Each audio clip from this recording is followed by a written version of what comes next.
Started here. Thank you very much, everyone, for joining us today. I'm Paul Saunders. I'm the president of the Center for the National Interest. We're really delighted to have all of you with us. I think there's a lot to talk about. We have two really excellent speakers. Um, I'm not a big believer in long introductions by the moderator because I think you're all here to hear our speakers, not me. And for me, actually, what's much more interesting than listening to myself is listening to them, and especially actually listening to your questions and comments and how they respond to that. So we're going to try to keep a lot of time for that. So I'm not going to sit here and explain, why Africa is important and strategic this and that. I think everyone who's here, believes that it's important. And I certainly believe that it's important. So we're really thrilled to have with us today, I think, two outstanding speakers. They will each speak for about 5 minutes, just to make a few quick points to sort of stimulate a conversation, and then we'll really have a group discussion that I'll moderate. To my right, we have Ebenezer Obadare, the Douglas Dillon Senior Fellow for Africa Studies at the Council on Foreign Relations. I imagine that many of you are familiar with Ebenezer's work as well as Josh's. And to my left, Joshua Meservey, Senior Fellow at Hudson. So again, thrilled to have the two of them. I think in my experience, both very kind of clear-headed and thoughtful observers of Africa and U.S. policy there. I look forward to hearing what both of you have to say. So, Ebenezer, let's start with you, please. Okay, thank you, Paul. Good to be here. Good afternoon, everyone. Thanks for coming.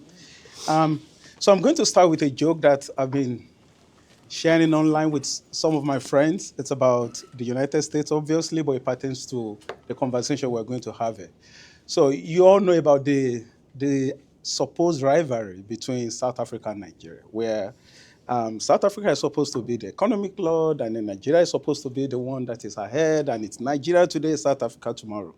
And then the joke goes, now, it's true that we have finally an Africa-driven, if not Africa-centered policy, being enacted in the White House. The unfortunate thing is that it's been driven not by a Nigerian, but by a South African, which I think is very interesting. Of course, some might say, no, South African, maybe South Africans, which has a different spin when you think about it. But that's the joke.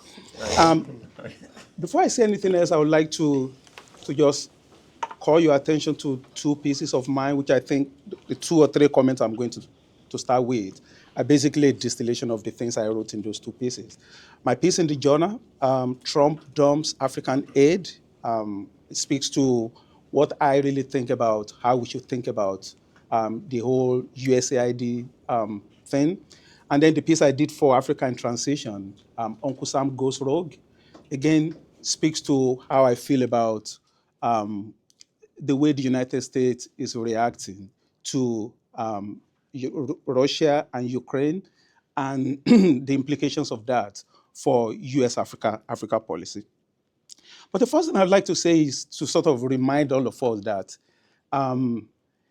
it's extremely important to state that we still don't know what we're going through, and that it's going to be important not to be precipitate in our analysis and in our conclusions. And I say that because I was originally trained as a historian, and you're always being reminded that when you are going through events, it's almost like being in a bubble. You can't really get a full grasp of it, and then distance is extremely important. And I think if one didn't believe that, there's you couldn't think of a moment when that caution or that cautionary note, I think, needs to be sounded. The fact that so many things are still coming down the pike. as the President Trump also likes to remind us, you were saying that earlier, you never know. We don't know. I might think about it, I might not do it. We still don't know the full ramifications of what's going to, what might happen. And I think it's important to keep that in mind.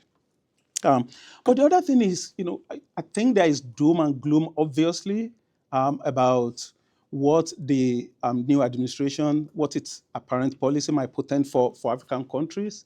But when I think specifically about USAID, it's as I said as I wrote in my piece for the journal, I think it's, there, there may well be a fantastic opportunity here. Not necessarily because one, approves of the way President Trump has, almost ceremoniously, just unceremoniously, just said, okay, this is done. And then some of the name calling too, I don't think I appreciate. And I think it goes without saying, and maybe I speak for everybody around this table when I say that USAID has been, done a tremendous amount of work in developing countries.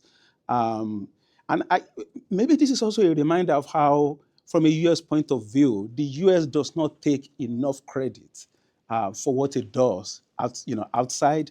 And that most people, even when they are genuine, don't really understand the impacts of some of the things that the United States has done. And I think that's mostly because when we think about US foreign policy, there's always this negative tone that surrounds it about, and that's not necessarily a bad thing. It's also true sometimes about the things we've done outside, that we really maybe shouldn't have done, places where we, things we would like to maybe take back now. But when I think about myself, early 1990s in Nigeria, journalist in the trenches against military rule, and to think about the tremendous support we receive from the United States, through a USAID, all kinds of funding sources to combat the military. And there's a sense in which if Nigeria is still a democracy now, starting 1999 up till now, I'm not saying it's the United States that should take full responsibility for that, but I think we tend to underestimate how important some of those interventions are and the way in which organizations like the USAID have changed lives. Now, having said that, I think when I think specifically about foreign aid, I think this is an opportunity for us to begin to rethink things. And I think the way the way to think about it is this. So if you take President Trump out of all of this, right? So let's say tomorrow you have an opportunity to redo everything sans President Trump, right? Well, the question for us, I think, will be, what would you change, right? Because no one can deny that that structure needed some fundamental change. And I think there's an opportunity here, although under the auspices of somebody, a president that is probably not to the taste of most people. But the question about African agency has always loomed small in some of these conversations.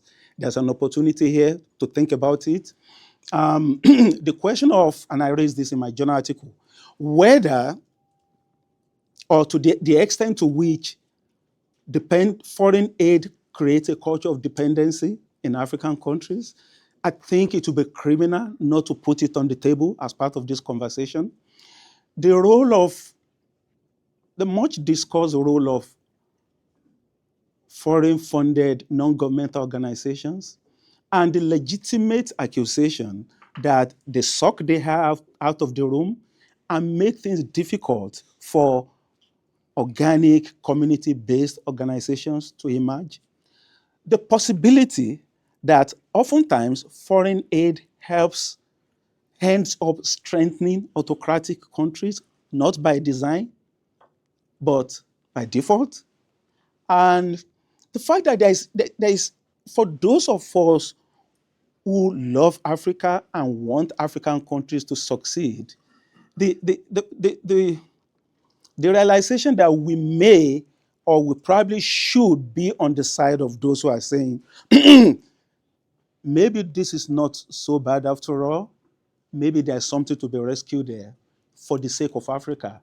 I don't think we should we should give up that. And I think this is a tremendous opportunity to sort of do that. The final point I would like to make is about democracy and the role we all think the United States should be playing in helping African countries to deepen and consolidate democracy. And I say that against the backdrop of what President Trump just did, the about face in Russia. For me, what is significant about it, two things. Insofar as I'm willing to consider maybe there's a broader strategy unfolding that we're probably not cognizant of, it gives me pause that President Trump will not just take the side of Russia, but endorse its inaccuracies and deliberate distortions of events to the point of calling Zelensky the dictator. No, Putin is the dictator. And to the extent of saying it was Ukraine that invaded Russia, no, it was the other way around. It was Russia that invaded Ukraine. But the resonance in Africa, I find interesting because 3 years ago, as I said in my piece for Africa in Transition, the United States was marshalling the free countries of the world in opposition against Russia. And it was doing a lot of finger pointing to say, you, especially South Africa, what you're doing is very nefarious. We're going to make sure we punish you for it. And I was looking at the countries that then voted against the UN resolution. And you almost do like a double take when you have United States, Russia, Eritrea, Gabon, Mali, Niger, Burkina Faso voting for the same UN resolution, against the same UN resolution. I think it's extremely important in an African context because if you look at someone like the guy I call the Prince of the Sahel, the military leader in Burkina Faso, Traore, the message you are sending to someone like that is, well, see, I told you, America does not really do principles. It's not steadfast. Don't believe it when it says it's coming to help you and give support for democracy. It's all a lie, right? Which is exactly the message that President Putin has been sending and wants to send to African countries, China too. But the takeaway from me, I recognize that this will be my last statement, and I think if anything for me, it's a reminder that one, there are no democratic countries, right? There are only democratizing countries. That even a country as advanced, as firm in its institutions as the United States can backslide, can have problems. So in an African context, the message from us should be maybe not to look onto the United States, the author and finisher of your democratic faith, but keep in mind that what you want sometimes is captured by countries, but most of the time, no country best encapsulated that even the best countries are struggling. And that the way to undercut people like Traore, dictators like Kagame, people want to stay in power forever, is to say, yes, the United States may not always get it right, but that's beside the point. The point is to have free, liberal democratic societies where the media is free, where everyday people are free, where markets are free, and that those systems are superior, they're better, they are worth investing in, regardless of what's going on 1600 Pennsylvania Avenue. I'll stop there. Thank you very much, Ebenezer. Before we turn to Josh, I should have mentioned actually one thing that I didn't say at the outset, which was, it may be hard to believe, but actually we scheduled this event last fall, yeah. 3 months ago. You are a visionary. We scheduled this discussion, so we knew that we wanted to have this session and this conversation. We did not really anticipate exactly the environment in which it would take place. Josh, please. Yeah, certainly. And that's actually a good segue for me to reiterate a point that Ebenezer made, which is we're in the midst of this. So this is unfolding in real time, very difficult to draw final conclusions, especially when you think about, and maybe I'm already robbing from my later presentation here, but when you think about the highly transactional nature of this administration and of Donald Trump as a person. So for us, it's very easy, I think, to look at certain issues and think that it is a statement of principle or not. But in reality, it's a pragmatic approach or an agnostic approach, let's say it that way, as far as which principles are involved. And so let me get back to my actual presentation here. I want to start with sort of broad guiding principles for understanding that might help us understand the Trump administration as far as I see it, and all of your opinions are just as relevant as mine on this. So I'd be very curious to hear your own thoughts. And here are some of the relevant elements for Africa that I think we know about Donald Trump and about the Trump administration. So as far as foreign policy is concerned, I actually think you can apply MAGA here. MAGA, famous bumper sticker, right? Just a succinct political slogan, but actually has some usefulness when trying to determine how the administration views the world. And Make America Great Again, the way you make America great again is that you bend every tool and every activity toward demonstrable, concrete benefits for the American people. That's the fundamental analysis, I think, that the Trump administration is implementing here. And again, we can talk about how these potential insights apply into specific Africa policies, but I think it's important to bear that in mind. And we've already seen that in the early days here. That has been the justification for things like shuttering USAID, right? In their analysis, USAID does not achieve concrete benefits for the American people. Okay, something else that's relevant, point 2 here. Donald Trump, this is no surprise, is iconoclastic. He is not beholden to traditional foreign policy theories or schools of thought. He's not tabula rasa, right? He's not a blank slate, of course not. But he doesn't fit neatly at all into any sort of foreign policy philosophy that maybe you can harken back 100 or 200 years potentially, and you might start to get there, but in our current context, it's pretty unfamiliar. So in that sense, he's iconoclastic. He is willing to break with received wisdom and with tradition. So I can list a few of these, but you all could list more, I'm sure. Think of the Abraham Accords in his first term. That was famously a denigrated idea, right? You have to have peace with the Arab states before you get peace you have to have a deal on Palestine between Israel and Palestine before you get peace between Arab states and Israel. The Trump administration just didn't subscribe to that received wisdom, and that was a dominant interpretation or analysis of the Middle East. And they broke with that very dramatically, actually. More recently, we've seen them break on things like Gaza, right? In some ways, it's been a traditional approach, but then these ideas will get floated that have no mooring in any noticeable foreign policy philosophy. Like, it's still sort of unclear what the exact proposition was, but around the future of Gaza and whether the U.S. would control it or. I'm going to come back to the Gaza example because I think it's useful for another reason as well. So he's iconoclastic, and I already referenced this, but he is tactically pragmatic. So he believes in the unadulterated use of power. Power is the fundamental analysis, right? And in that way, he is very similar to many rulers all around the world who see things fundamentally as a power struggle. His analysis, I think, and again, argue with me about this, please. This is just me as an interested observer bloviating up here. But his analysis seems to be the United States is the most powerful country. We have not been acting like the most powerful country could act.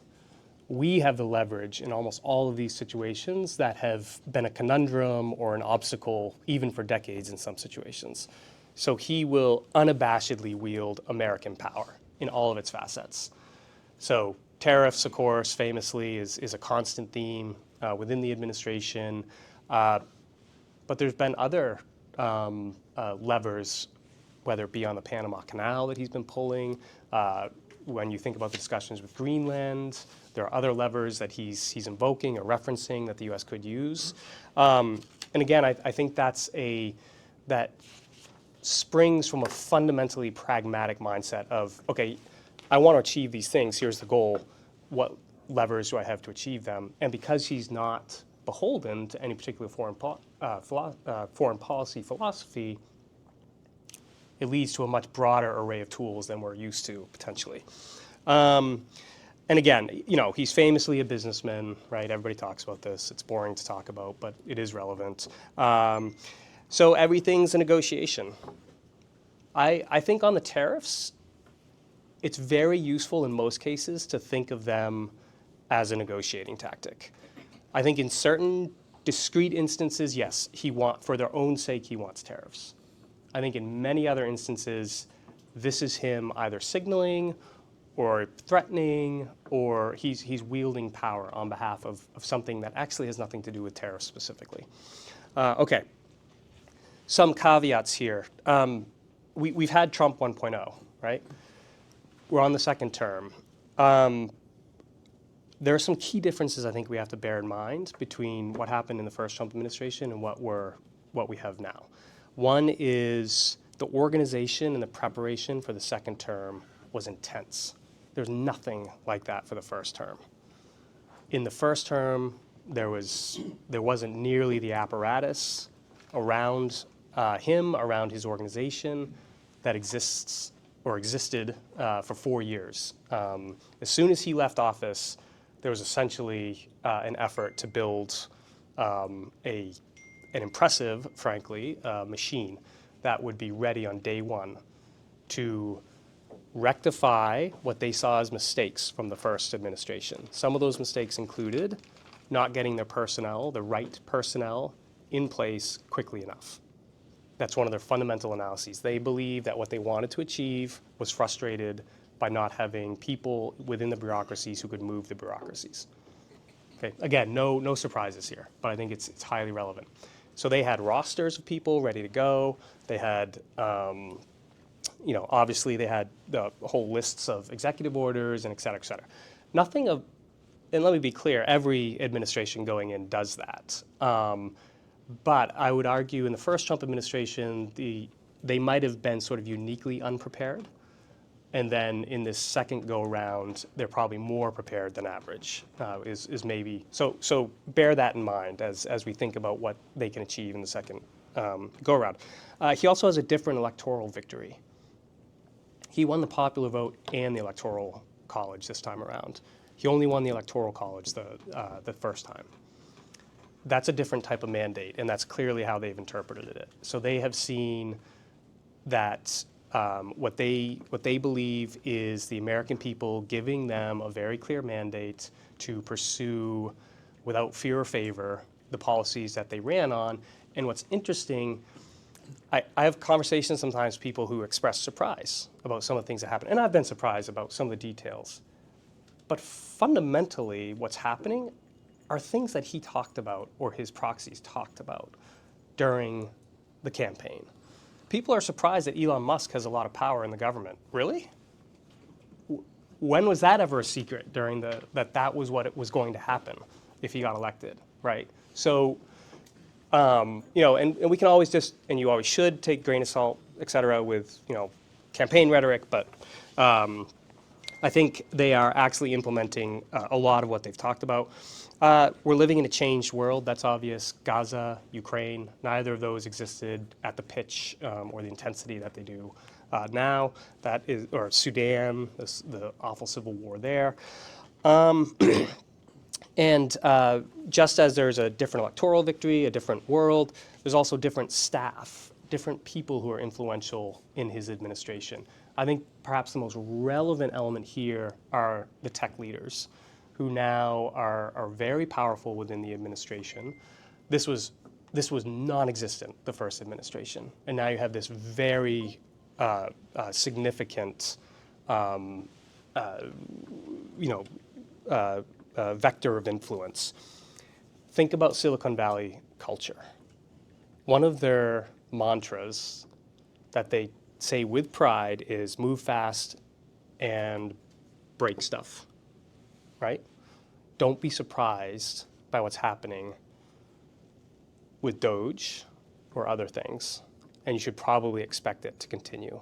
This is the Silicon Valley, and I'm simplifying here, right? So I'm sure we can all acknowledge that, but this is very much a Silicon Valley approach to a massive bureaucracy. It is the consummate worlds colliding narrative here.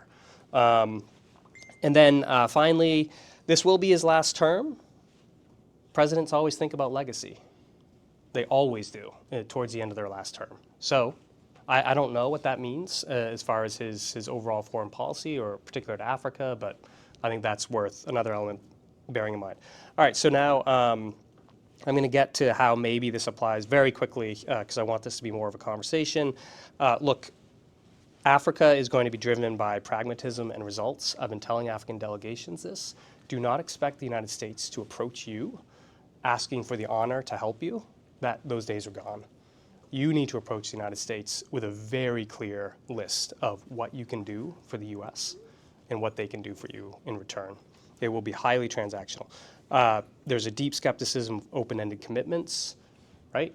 Peacekeeping operations, this is no surprise. This was a concern the first go-around. I think Somalia, this will become relevant in Somalia, but deep skepticism of open-ended commitments, less multilateralism, more bilateralism. Again, this was a feature in his first administration. We've already seen it, withdrawing from the Paris Climate Accords and et cetera.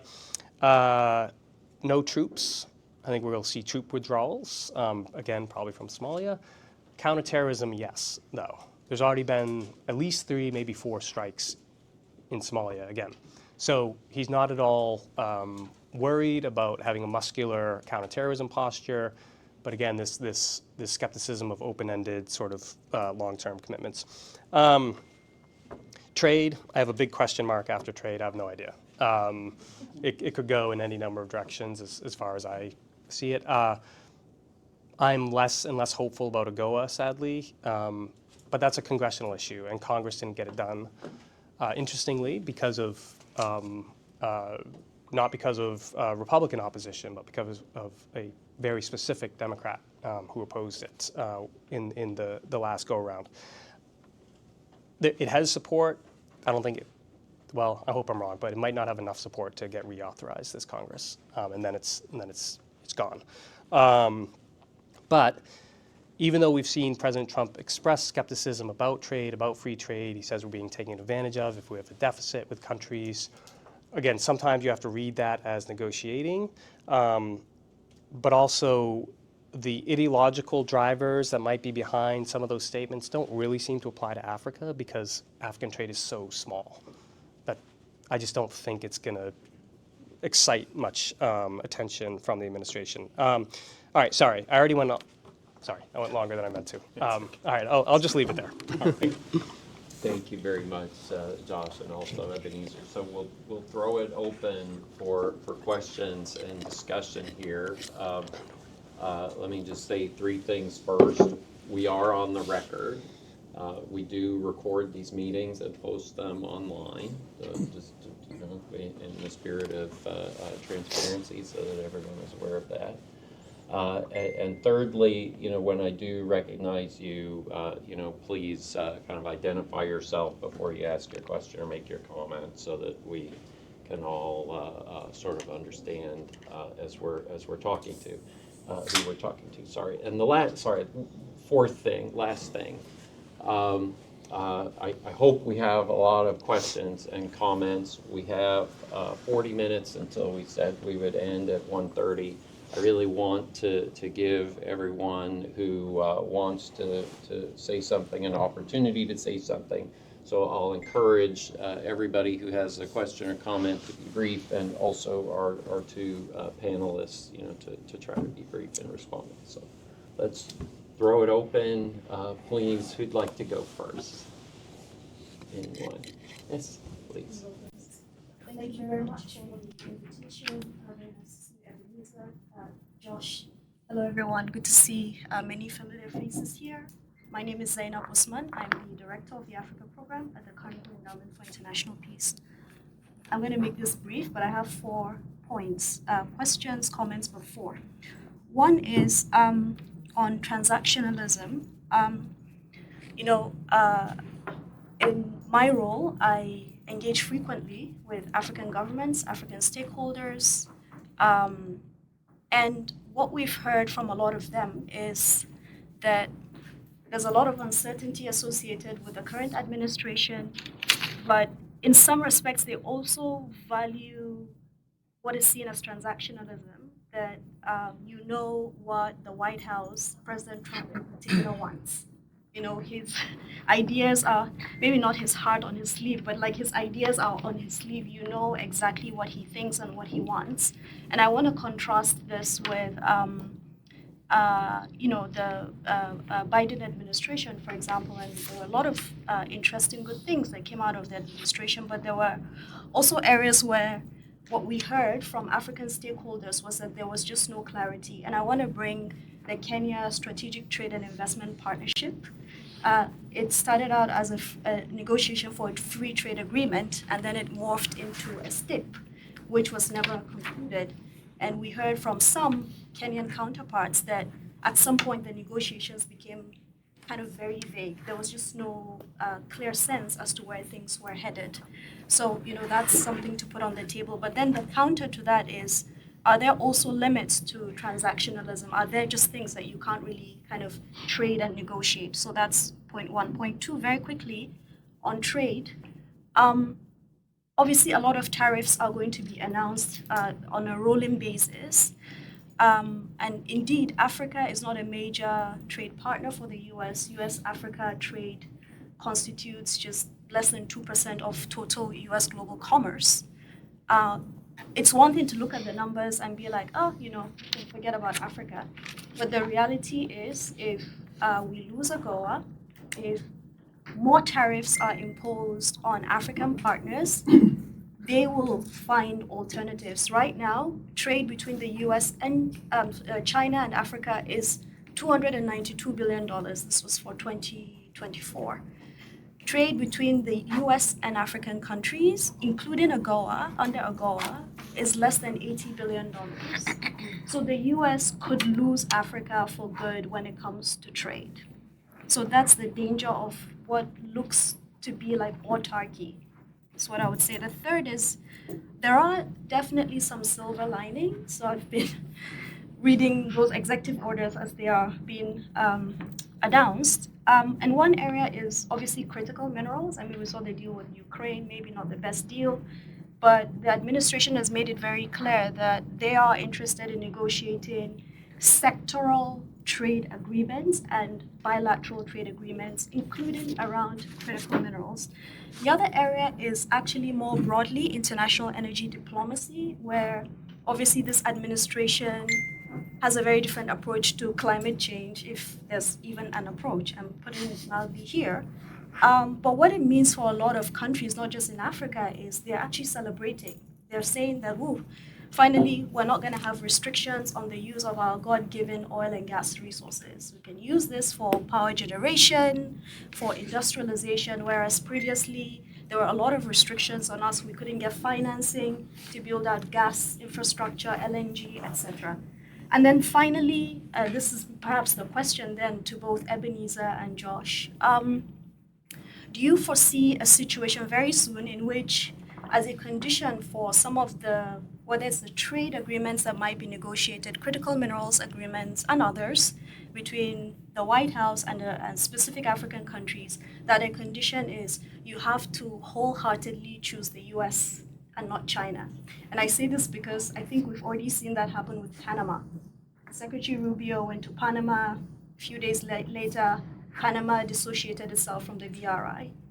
Is this something that we're going to see? And what is that going to mean for a lot of African countries that are very dependent on China for exports, for revenues, for for their students going to study abroad, and a whole range of other areas? Thank you. Sorry. Took a time. So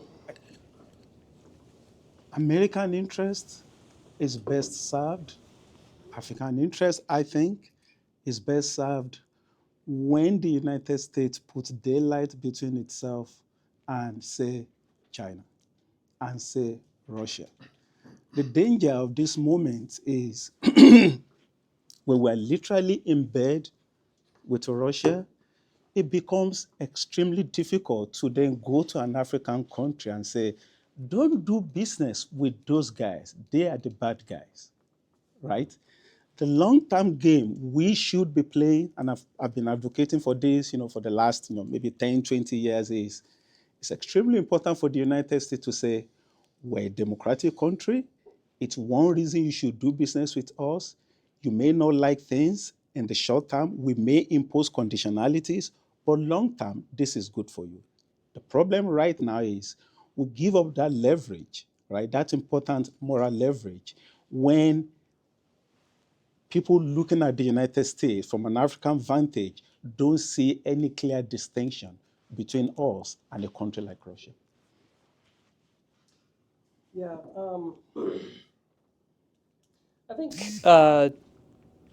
I think on certain issues, yeah, there is going to be a stark choice that African countries will have to make. I don't believe, though, that the choice will be nothing China, all America, or vice versa. Because even the Panama example you used, they withdrew from BRI, but trade continues as far as I've been able to observe with China and et cetera.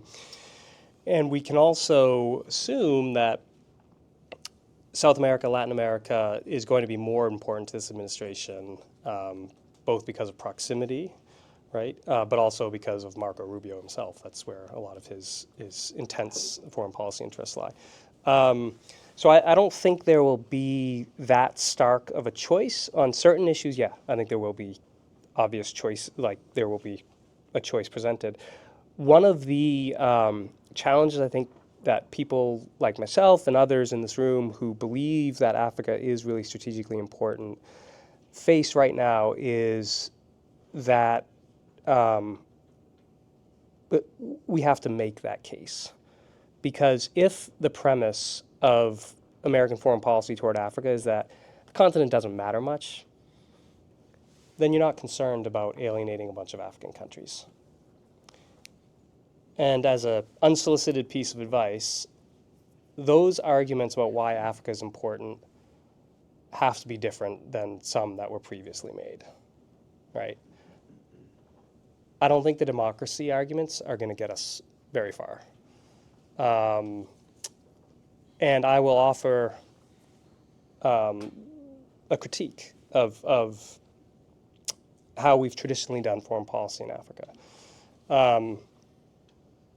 If you look over the last 2 decades, the United States has steadily lost influence and position all across the continent. We kept doing the same things over and over again and expecting a different outcome. We kept doing ODA, that was going to be our big thing. We kept doing democracy promotion. We kept doing security cooperation assistance, etc. You can make arguments around the use and the utility and the goodness of those things in certain discrete areas, but as an overall policy, it failed. That's my analysis. You can argue with me, please. I'm always interested to hear different, but it failed. Africa has more poor people today than when we started all of the ODA stuff. I haven't seen much progress democratically on the continent, despite the Biden administration making democracy promotion a pillar of its foreign policy. We had coups galore. Now, I also happen to be one of those people who don't think that a lot of this has anything to do with outside powers. I think a lot of it has to do with internal dynamics. But we need to be much humbler about our ability to affect those internal dynamics. I wrote a piece and I ended up cutting this line, but I'll give it to you here. Within our values promotion and our democracy promotion programs was the whisper of the neocon hubris that we can change radically different societies. Okay? I'm being provocative here, and again, argue with me, right? But I think we just kept doing what we always did. There was immense inertia, and regardless of what was happening on the continent, almost like you can tell I'm obsessed with Somalia. I've already referenced it several times. Here's another reference. The idea that there's going to be a strong central democratic government in Mogadishu is insane. I'm sorry, it is. I usually don't use intemperate language like that. I think it's insane, okay? When you look at the dynamics of that country, the history of that country, why would we expect it to ever? But yet that is what our policy has been for well over a decade. And that's what we've poured money and energy and effort into. It's a total repudiation of reality, right? And I just think we need to be much more realistic about African agency, right? The power that local actors have. This seemed like such an obvious concept, and everybody would agree with it when we're talking about it. But then in practice, so many of our policies don't acknowledge, you know what, this strongman, as much as I dislike it, the people there are kind of happy he's around. That coup that happened, that actually had quite a bit of local support. Us going in as outsiders and saying, you can't do that. Sorry, guys. It's like, again, I'm hyperbolizing just for effect, but it's like we're back at the Berlin conference, right? Like just telling people that, this will be your destiny. And look, I believe it is clearly in American strategic interest to have as many democracies around the world as possible. I think that is so obvious. I have not seen much evidence that we're particularly good at creating or influencing the rise of those types of democracies. I would argue that the wave of democratization we saw, let's say in the 90s, right, was a result of the United States being the unparalleled, unchallenged military and economic power. People saw that and they're like, oh, look, that's a democracy. That's a free market system. We should do that. It was the power of the moral example, right? We don't live in that world anymore. The Chinese are massively influential. The Turks are massively influential. The monarchies from the Gulf are massively influential. There are other models. The United States is no longer the unchallenged, shining model, right? For as much as I believe in our model, and I think we should never hesitate to make the case for democracy and human rights, the idea that we can lecture or browbeat Africans into accepting political cultures or normative behavior around rights that we think are all well and good that are alien to them is crazy to me. Okay? So again, I'm being provocative here. Argue with me, please. But I think there's a clear record of failure for the United States in Africa, and something has to change. We can't just simply say, well, we just need to, tinker on the edges. Like something has to change. Sorry, go ahead. Josh and I disagree on very few things. This is one of them. I don't think Josh could be more wrong. Okay? So I take your point about Somalia, right? But if I were making your point, that's exactly the example I would choose. Go a little bit further down. Think about Kenya, right? So I wrote a piece recently, what I call Africa's democratic momentum. I share many of your skepticisms. You are now on the same page in many of these. But I want to disabuse your mind about this idea that democratic norms are so utterly alien to Africa that they can't be helped along, they are so foreign, and that we should give up. Not only is it not true, the idea itself is dangerous. Without realizing it, you're playing the very game that autocrats play. Autocrats tell civil society activists, they tell journalists, they tell academics. Those are foreign ideas. They are not for us. Afro-democracy, that nonsense, they call it. Afro-democracy is what is right for Africans. And I say no. Democratic norms are universal norms. They're for human beings. irrespective of color, race, creed, and sexuality. They work in the United States, they work in Singapore, they work in Australia, they work in Botswana. They are not perfect in Ghana. We just saw them triumph in Senegal. They've been tottering along in Nigeria. Kenya is on the right path. Please, I want us to use this moment to dedicate ourselves to those inalienable principles. The founding fathers of the United States got it right. But the nationalists in Africa too got it right. They wanted a replica of those same values. If the United States ever goes down the path of trying, as I said in my piece for national interest, trying to out-China China or out-Russia Russia for the sake of political expediency, we'll be making a fundamental mistake. We have to support democracy in Africa. It's the only thing that works. It works everywhere. It will work in Africa. Which I agree with. I think we're not good at helping countries get there, is We- my critique. No, right? no, no. But But we haven't look, proven that we can do it. we succeeded in Nigeria, right? I am proof of that. The United States gives tremendous support to pro-democracy groups. Look, we're not perfect in doing it. Josh, what I want you to walk away with, and this is a very fine point, is that, look, leave it to them. They're always going to be autocratic. There will always be the rule of the big man. You're right, insofar as you see things from the perspective of the big man himself. But what ordinary people want is a system that works like the American system. I know when they flee Africa, do you know where they come? They come to the United States, and they succeed. Okay. We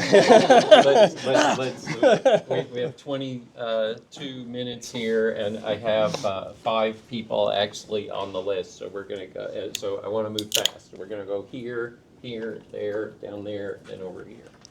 And then both of you, yeah, okay. And then we'll come over here. That's 7 actually in 22 minutes. Okay, so we all have to be really fast. Please, ma'am. Yes. Oh, I thought you raised your hand. I thought you had. I apologize. All right, okay. Then over here. Thank you. That's only 6 in 22 Great. minutes. I'll filibuster. Yeah. Just kidding. Frances Brown from the Carnegie Endowment. Also, I'm a vice president for studies there. Josh, really appreciated your thoughts. I'm a veteran of the Biden NSC, but I'm also a veteran of the first Trump NSC. So everything you said rang true. My question is on sort of transactional and mega lens. When I think about something like the Libido Corridor or Prosper Africa, to me, this feels very clearly in the U.S. national interest and in the interest of many private sector colleagues, critical minerals. So I'm wondering if you agree with that critique and if you think there's a case to be made there. And then Ebenezer, we talked about the Russia, sort of the whiplash on Russia policy that I personally feel as someone living in Washington. I'm curious if you could say more about what you're hearing from African counterparts. 2 months ago, we were talking a lot about Russian disinfo. So even beyond the Russia-Ukraine issue, are they confused? Do they have a read on sort of the downstream effects of our Russia policy change? I'm curious about. Yeah, very short. Yeah, Libido. Yeah, I think there's absolutely a case to be made on libido. I think it checks a lot of the boxes for the Trump administration. Critical minerals will be a key element of the pitch that African countries can make to the Trump administration. They're clearly concerned about it.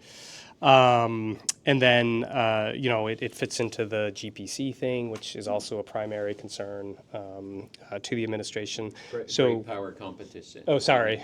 Yes. Yeah, I slipped into acronymies. So I think that absolutely applies. More generally, Angola, traditionally one of China's closest partners on the continent under Lorenzo for various reasons we could argue about, but unmistakably more Western-oriented. So I think that all says to a Trump administration, yeah, this is probably worth supporting. However, results, again, this results thing. Can you prove that this works? That's really important. Yeah. Thank you for the question. So one way to think about Russia in Africa is not to think about Russia in isolation, especially in the Sahel, which I've been focusing on in my writings, but to think about Russia in league with China. Right? What both countries want is exactly what you want, what you have right now, which is for people to look at Russia and the United States and to do a double take and to say, hold on, which one is the democracy and which one is the non-democracy, right? If you're Mali, Niger, Burkina Faso, Guinea, Guinea-Bissau, Chad, this is fantastic, right? And you have this way.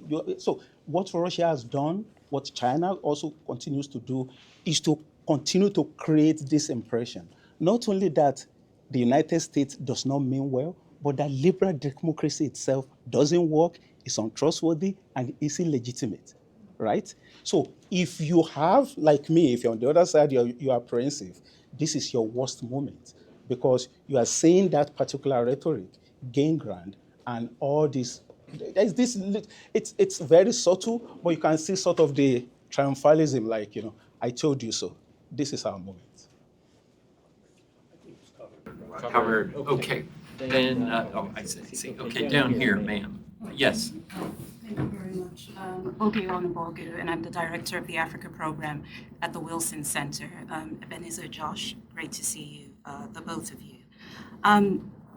So 2 questions, and questions sort of mixed in with comments too as well. Going back to Josh's point that you made about democracy, I think I want to push back on that because I think we often get stuck in this narrative about democracy in decline on the continent. And I think when we put that general narrative out there, we overlook a lot of the changes, the incremental changes that we've seen over time.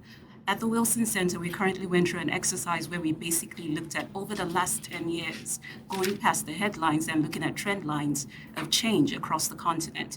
And we've seen that the US has been able to at least support some institutions that have helped lay the groundwork for effective coordination or effective investment in several areas. So we've seen in environments where programs like MCC have been able to engage because of some of the foundational work that the US did there.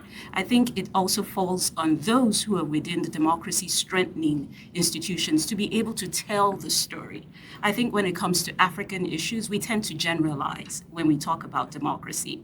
And perhaps moving forward, this is sort of a wake-up call for us to be able to tell stories effectively about where we see changes happening. Now, moving forward, as we look to this administration, I think for me, what I'd like to hear from both of you, and as you engage with those in this space, is really thinking about what the US interests are in Africa. Clarity on what our interests are, clarity on what our comparative advantages are. Over time, when it comes to engagement with Africa, with each administration, it typically takes an average of 2 years or so before they come out with a US-Africa strategy. So at the end of the day, you can't engage effectively with the continent if you're only thinking about your strategy 2 or 3 years into the administration. So what's the long-term game here for the US engagement in Africa? It's not clear to me, and I'd love to hear your thoughts on that. Second, on trade and investment, is there ever a world where we could see the US collaborate with China at some point on the continent? Because even when we pull up the Lobito Corridor example, there is some Chinese investment as well that has gone in there. And when we look at Afrobarometer data and what citizens are saying on the continent, they basically view US investment and Chinese investment on the continent positively. So if we keep on saying that Africa is a priority for us, then we also have to listen to what Africans are saying. So is there ever a world where we can see coordination between the US and China in Africa? Two good questions. Josh will go first. Okay, yeah. All right, so on democratic, I look at democratic trend lines as well, and they've been bad for a while on the continent. There are success stories here and there, but again, when you think about the coup, it was being talked about as a coup contagion even. And then even beyond the coups, now let me also caveat this by saying it's really hard to quantify, right? Because democracy is complex. And so I take even the sort of broad-based reports, like from Freedom House, for instance, or the Mo Ibrahim Foundation with a grain of salt. But I think generally the trend lines have been bad for about a decade. And that is, to me, that is an indication that we need to rethink our tactics and our goals in specific areas. Let's do democracy. I'm not all opposed to democracy promotion. I want it to be tested, tried, and work. And so it should be based off of a sober assessment of African countries' sort of cultures and societies and histories, where they're at. Probably you all knew I was referencing Rwanda at one point, right? Like, that's a hard one for me. Paul Kagame is a dictator, of course. He's extraordinarily brutal to his political opposition. That country suffered a genocide in 1994. We're all familiar with it. Destroyed the country, wiped out a significant portion of its population. It's now stable. For how long? I don't think it's actually sustainable stability, but in some ways, you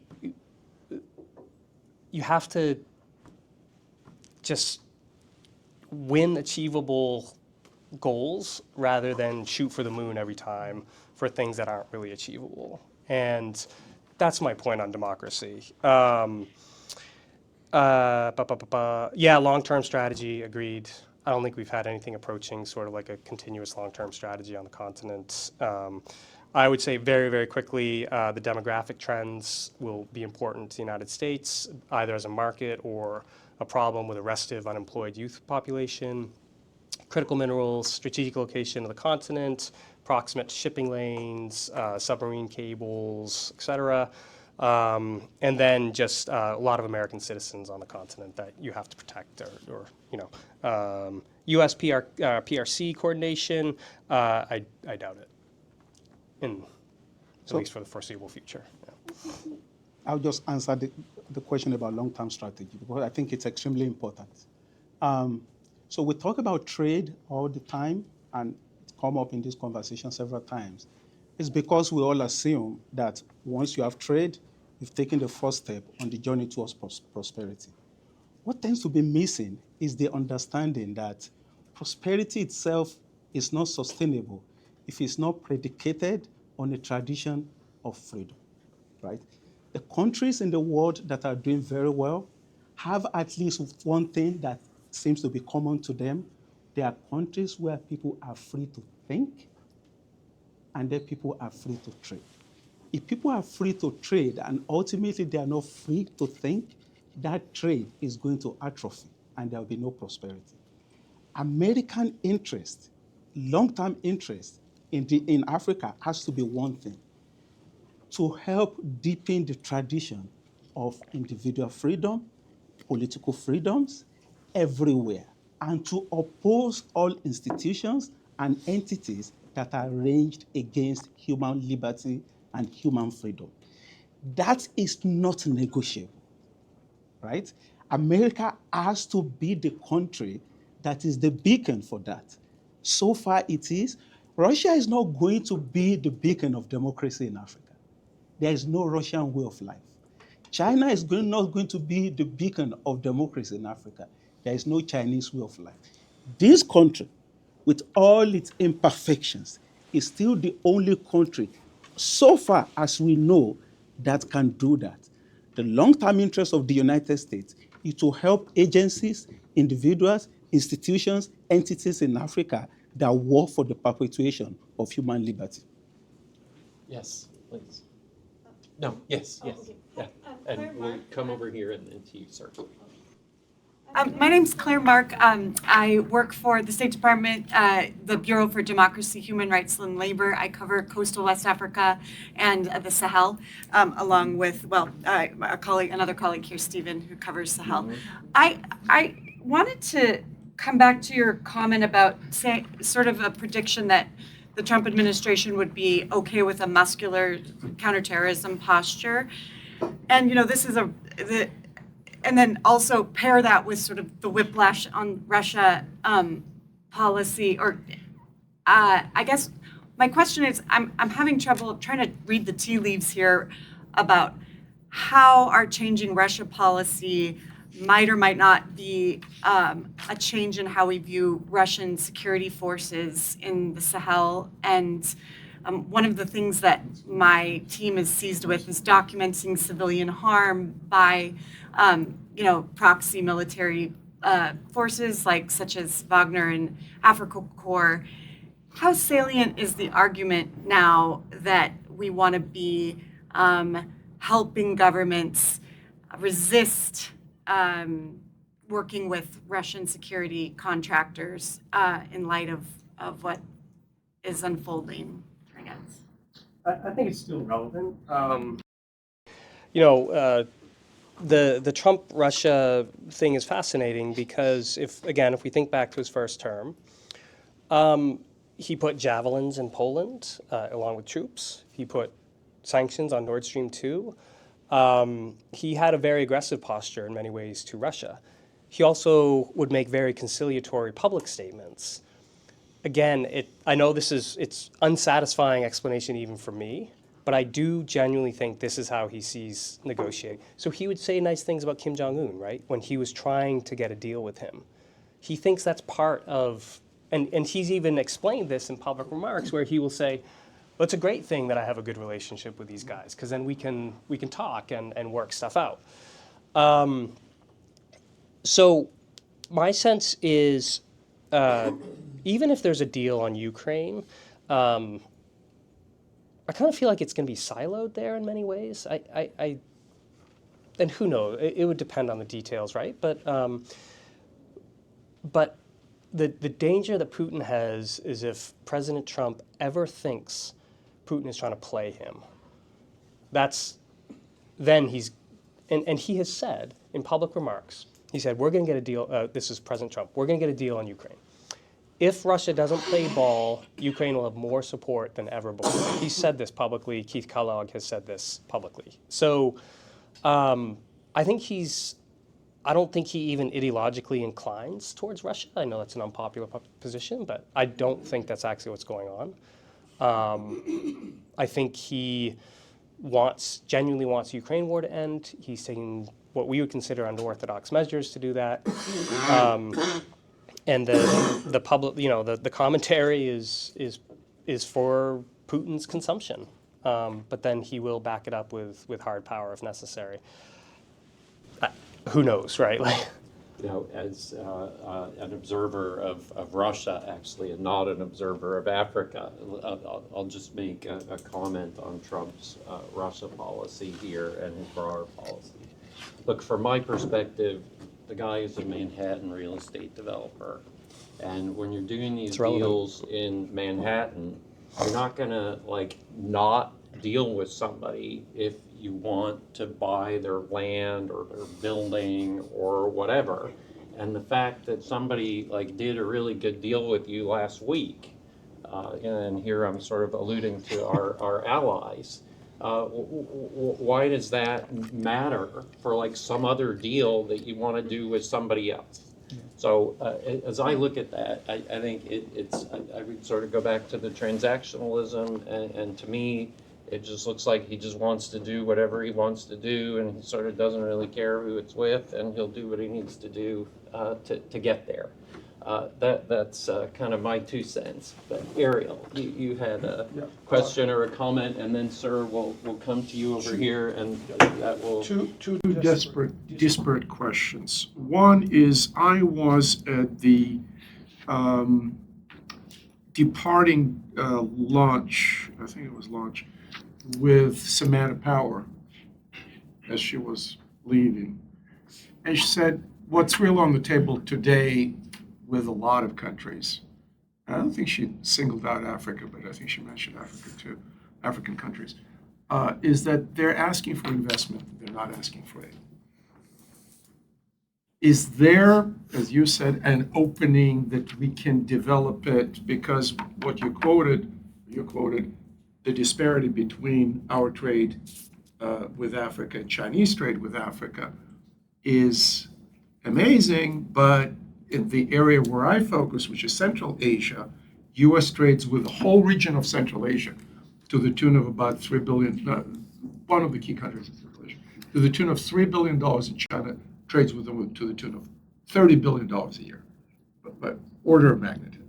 My second question is about the Wagner and post-Wagner forces in Sahel. How do the rest of African countries perceive it? And do they think it's a good thing? And I understand that French are out. We decrease the involvement of AFRICOM there. What should we do in terms of direct security assistance and cooperation with African countries? For efficiency here, Why why don't don't you you take take the Wagner one, and you Okay. take the trade one, Okay. and then, sir, we'll take your question, and we'll wrap up. Yeah, I think the key to understanding the African regime's approach to Wagner is that it's regime security. It's not actually even counterterrorism in a sense. That's ancillary, in my opinion. Because you think about, was it Mali or Niger?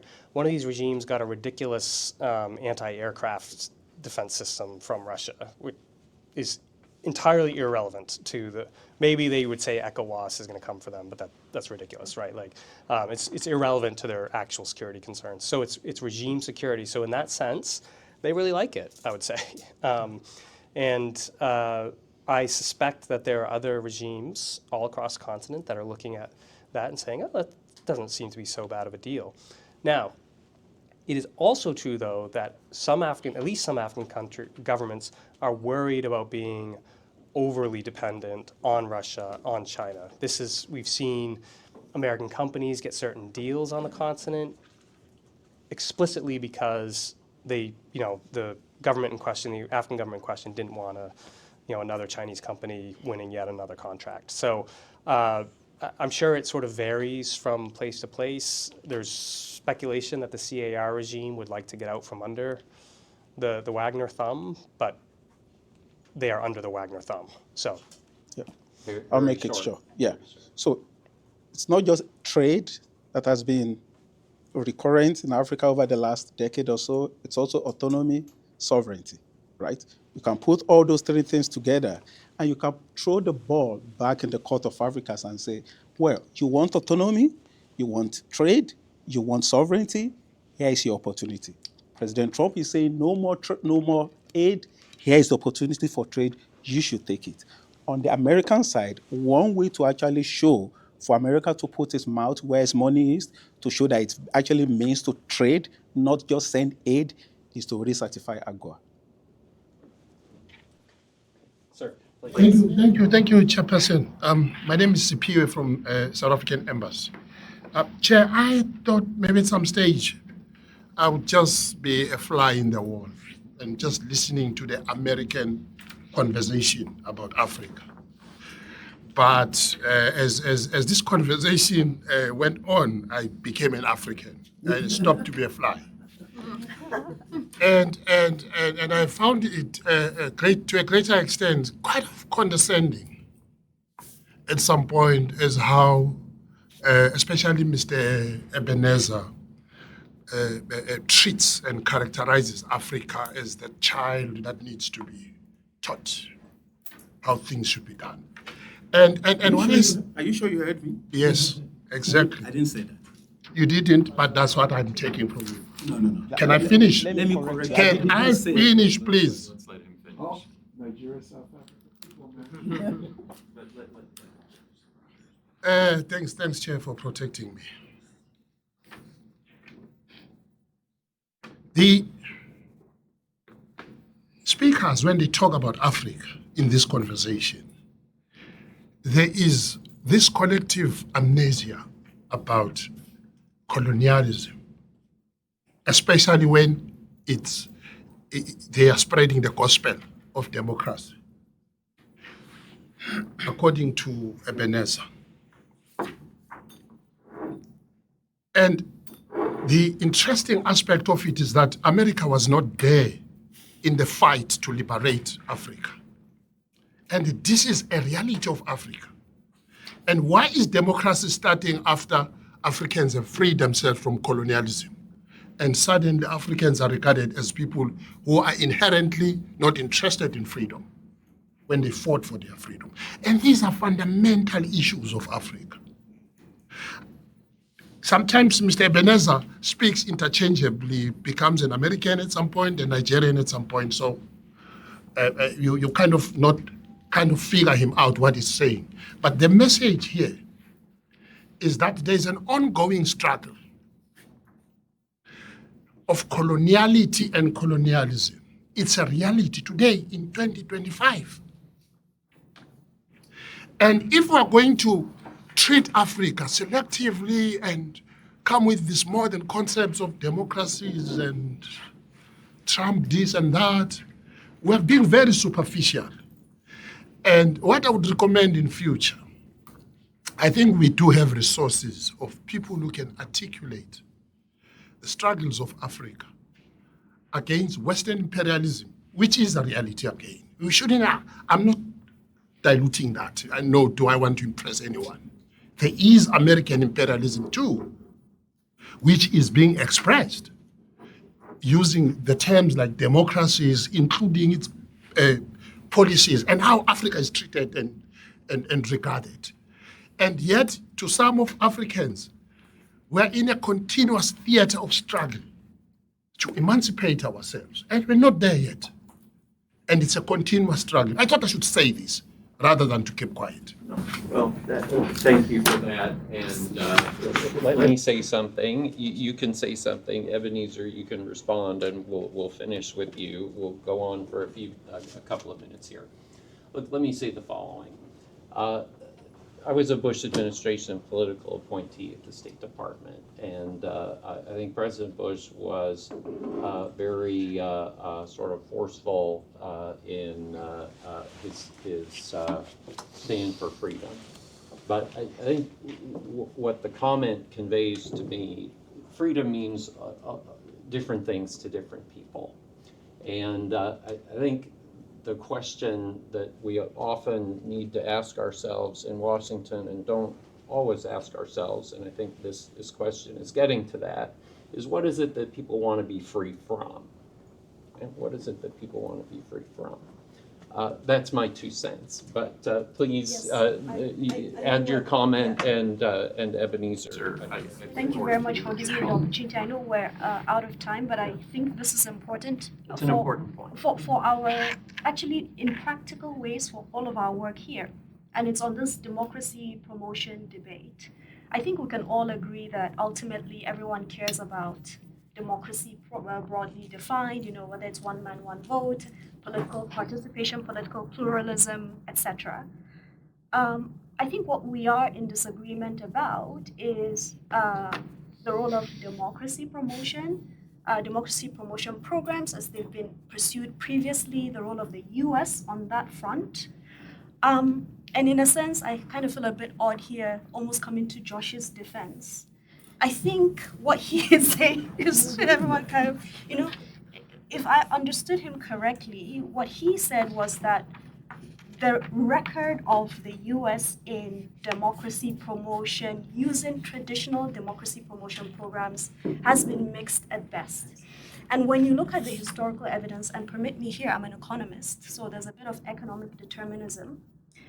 Cases where democracy promotion succeeded did not even involve traditional democracy promotion programs. I think about South Korea, Taiwan, and in those cases, immediately after World War II, it was massive investments by the US, security guarantees by America, technology transfer programs, human capital initiatives. Those were what led to those countries becoming wealthier and having a middle class that can fight for democracy. In December, I was in South Korea, right when the martial law thing was passed. I was there.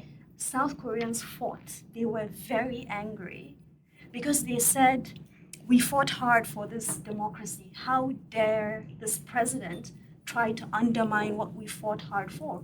In many African countries, that is not the case because superficial initiatives have been pushed towards populations that are not able to organically fight for democracy. Now, this does not mean that Africans do not want democracy or that we shouldn't think creatively about ways to support democracy. I think that is a fundamental distinction. The final point I'm going to make is because this then has practical implications for our work.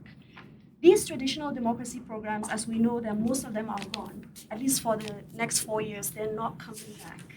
So as we lay the obituary, what should we do? How should we constructively think about ways of, yes, supporting the democracy that we care about, and then ultimately supporting these countries to become wealthier and build middle classes that can organically fight for democracy. So those were certain points I wanted to put on the table.